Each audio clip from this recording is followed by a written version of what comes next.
Görsen ki dünyanın işi düzelmiş, sen özüne bir nağıl yarat.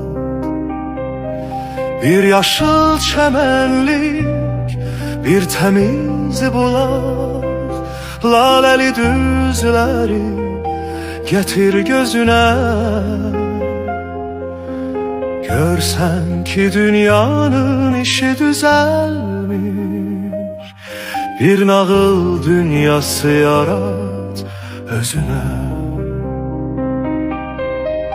Bir sade ev olsun, içi döşeli, bir güzel bağ olsun, yanı meşeli.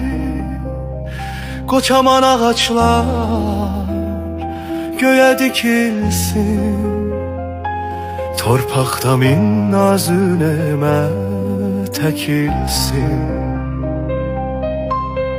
Okşasın üzünü xəfif küləklər, yerine yetişsin bütün dilekler. Görsen ki dünyanın işi düzelmiş, bir nağıl dünyası yarat özüne.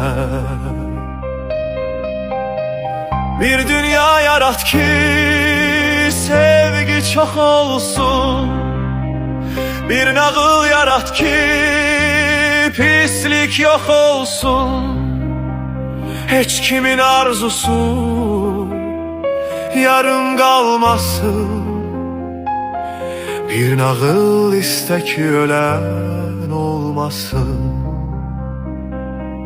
Bir nağıl iste ki silahlar sussun, bir nağıl iste ki yuxun Çin olsun.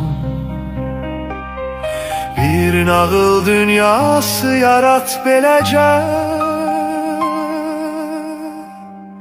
nağılla özünü ovut beləcə.